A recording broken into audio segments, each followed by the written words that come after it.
अगर आप स्टूडेंट या जॉब करते हो और अपने फील्ड में मास्टर बनना चाहते हैं, तो इस वीडियो को अंत तक जरूर देखें। हम आगे 4 पॉइंट पर बात करेंगे जो कि आपको अपने फील्ड में ग्रेट बनने में मदद करेंगी। चलिए शुरू करते हैं। पहला स्टेप है जन्मजात प्रवृत्ति के साथ पुनः जुड़ना। हम सभी एक अनोखे बीज के साथ पैदा होते हैं और आपका जीवन कार्य उस विशिष्टता को खोजना और उसे फलित करना है। बल वहां है और आप जीवन के किसी भी बिंदु पर इसकी ओर बढ़ना शुरू कर सकते हैं। Example, Leonardo da Vinci. एक बार उन्हें वेरोकियो द्वारा डिजाइन किए गए एक बड़े बाइबल दृश्य में एक देवदूत को चित्रित करने के लिए कहा गया था। उन्होंने तय किया था कि वह दृश्य के अपने हिस्से को अपने तरीके से जीवंत करेंगे। देवदूत के सामने अग्रभूमि में उन्होंने एक फूलों की क्यारी बनाई, लेकिन पौधों के सामान्यीकृत चित्रण के बजाय लियोनार्डो ने फूलों के नमूनों को दर्शाया, जिनका उन्होंने एक बच्चे के रूप में इतने विस्तार से अध्ययन किया था, एक तरह की वैज्ञानिक कठोरता के साथ जिसे पहले किसी ने नहीं देखा था। देवदूत के चेहरे के लिए उन्होंने अपने पेंट के साथ प्रयोग किया और एक नया मिश्रण मिलाया, जिसने इसे एक तरह की नरम चमक दी जो देवदूत के उदात्त मूड को व्यक्त करती है। इस मूड को पकड़ने में मदद करने के लिए लियोनार्डो ने स्थानीय चर्च में समय बिताया और उन लोगों को प्रार्थना करते हुए देखा जो देवदूत के मॉडल के रूप में सेवा कर रहे एक युवक की अभिव्यक्ति थी।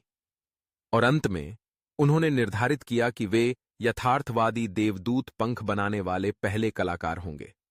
इस उद्देश्य के लिए वह बाजार गए और कई पक्षी खरीदे। उन्होंने उनके पंखों को स्केच करने में घंटों बिताए कि वे उनके शरीर में कैसे विलीन हो गए। वह यह एहसास पैदा करना चाहता था कि ये पंख परी के कंधों से स्वाभाविक रूप से विकसित हुए हैं और यह उसे स्वाभाविक उड़ान देगा। हमेशा की तरह लियोनार्डो यहीं नहीं रुक सका। अपना काम पूरा होने के बाद वह पक्षियों के प्रति जुनूनी हो गया और उसके दिमाग में यह विचार पनपने लगा कि शायद इंसान भी उड़ सकता है, अगर लियोनार्डो पक्षियों की उड़ान के पीछे के विज्ञान को समझ सके। अब हर हफ्ते कई घंटे वह पक्षियों के बारे में वह सब कुछ पढ़ता और अध्ययन करता था जो वह कर सकता था। इस तरह उसका दिमाग स्वाभाविक रूप से काम करता था। एक विचार दूसरे में प्रवाहित होता था। जिन्होंने महारत हासिल की, किसी विषय के लिए जुनून और झुकाव, एक मुलाकात जो उन्हें अपने जुनून को लागू करने की अनुमति देती है। मास्टर्स अक्सर तेजी से आगे बढ़ते हैं क्योंकि वे अपने जुनून से प्रेरित होते हैं। इसलिए किसी विशिष्ट क्षेत्र में महारत हासिल करने के लिए आपको पहले उससे प्यार करना चाहिए। इतिहास के अधिकांश प्रतिभाशाली और प्रभावशाली व्यक्तियों के पास स्पष्टता का एक क्षण था जब उन्होंने अचानक अपनी आंतरिक पहचान को समझा और स्वीकार किया। आपके अंदर एक आंतरिक शक्ति है जो आपको आपके जीवन के कार्यों के लिए मार्गदर्शन करती है। यह आपके बचपन में ही स्पष्ट था और निपुणता की ओर आपका पहला कदम वास्तव में हमेशा भीतर की ओर होता है। 2. पैसे से ज्यादा सीखने को महत्व दें।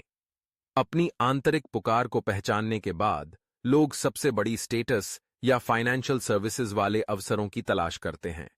हालांकि ऐसी भूमिकाएं जो आपको सीखने का अवसर प्रदान करती हैं, वे अल्पकालिक प्रशंसा प्रदान करने वाली भूमिकाओं से बेहतर विकल्प हैं।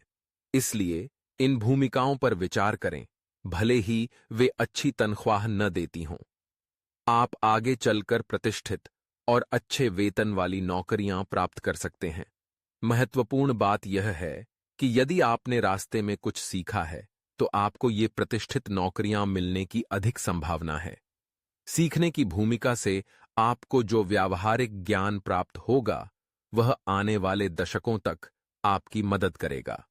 प्रतिष्ठित नौकरी से आपको मिलने वाले शॉर्ट टर्म लाभ दशकों के समय में आपके जीवन में प्रभावशाली नहीं होंगे। मुक्केबाज फ्रेडी रोच का उदाहरण ले तो तुरंत बड़ा मुकाम हासिल करने के बजाय उन्होंने एक मुक्केबाजी केंद्र में एक अवैतनिक पद ग्रहण किया।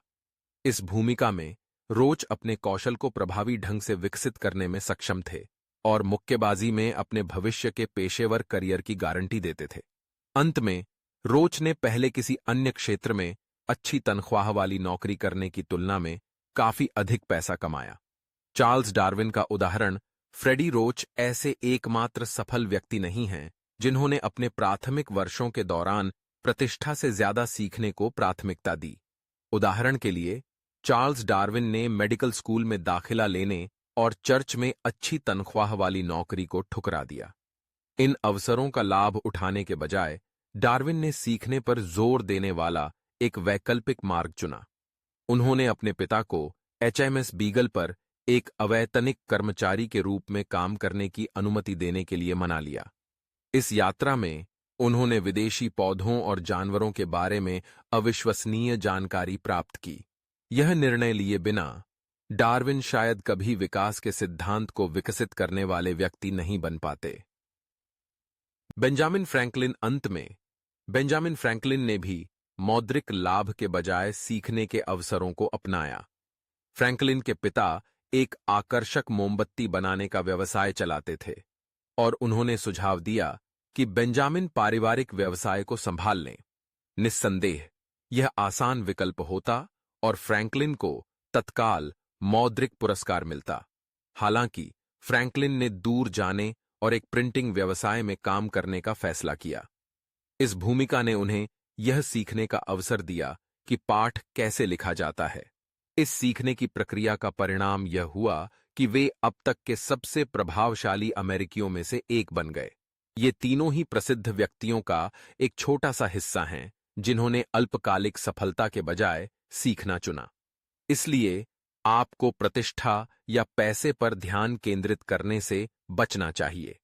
इसके बजाय ऐसे अवसरों की तलाश करें जो आपको सीखने और अपने कौशल को विकसित करने में मदद करें। लंबी अवधि में आप इन अवसरों से काफी अधिक लाभान्वित होंगे। 3 एक मार्गदर्शक खोजें। आपको एक मेंटर की आवश्यकता क्यों है? एक मेंटर अपने स्टूडेंट की सिचुएशन, लेवल और पर्सनैलिटी के अनुसार अपनी सलाह और ज्ञान को ढालकर इस लर्निंग को गति देगा। कई लोगों ने हजारों डॉलर और अपने बहुमूल्य समय के सैकड़ों घंटे उन लेसन्स को सीखने में खर्च किए हैं जिन्हें एक अनुभवी मेंटर द्वारा सेकंडों में सिखाया जा सकता है।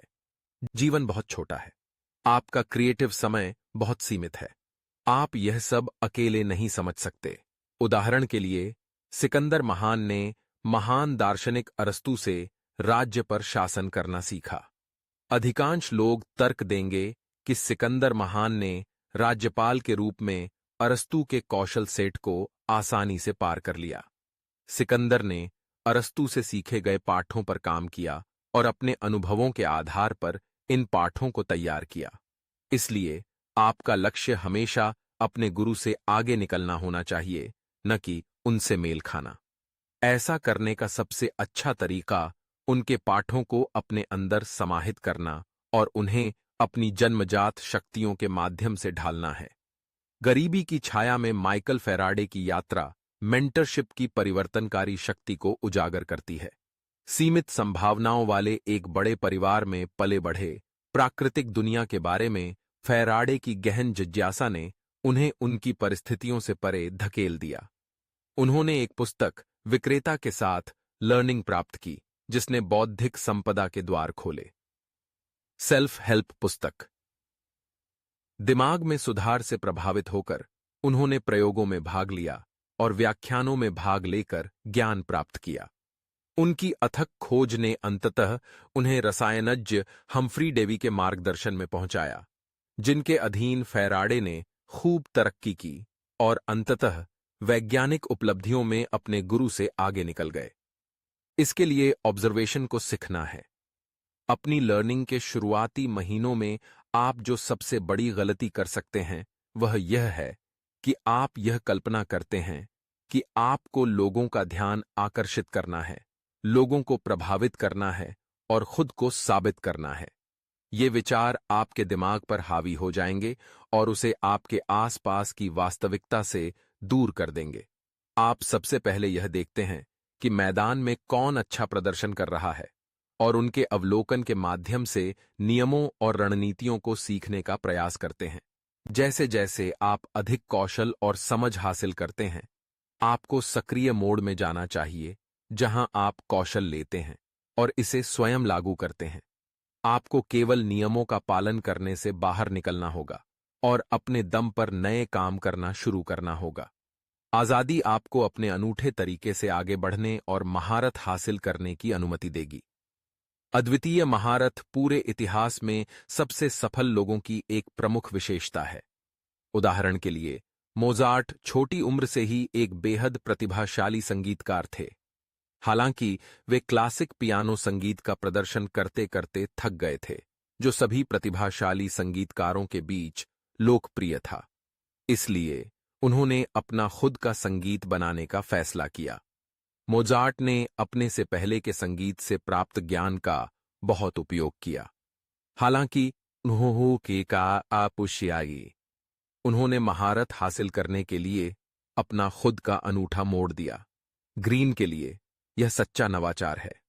मोजार्ट के दर्शक अन्य संगीतकारों की तुलना में उनके संगीत से अधिक प्रभावित थे, क्योंकि उन्होंने मौलिकता की एक डिग्री प्रदान की थी। इसलिए अपने चुने हुए क्षेत्र में नियमों को लेने और अपना खुद का अनूठा मोड़ देकर उन्हें थोड़ा बदलने का प्रयास करें। नए प्रयोग करें। 4. सामाजिक बुद्धिमत्ता। बचपन से लेकर वयस्कता तक संयुक्त राज्य अमेरिका में हजारों उच्च बुद्धि वाले बच्चों पर नजर रखने पर वैज्ञानिकों ने पाया कि ये बच्चे कम उम्र में ही लगातार पुरस्कार जीत रहे थे। हालांकि जब वे वयस्क हो गए तो कहानी बिल्कुल अलग थी। प्रतिभाशाली समूह ने यादृच्छिक नियंत्रण समूह से बेहतर प्रदर्शन नहीं किया और आमतौर पर दुखी होने के बावजूद कई लोग अकुशल श्रम से जुड़ी नौकरियों में काम कर रहे थे। सफलता के लिए सिर्फ किताबी ज्ञान से कहीं ज्यादा की जरूरत होती है। किसी भी क्षमता की पूरी क्षमता का दोहन करने के लिए सामाजिक बुद्धिमत्ता में महारत हासिल करना जरूरी है।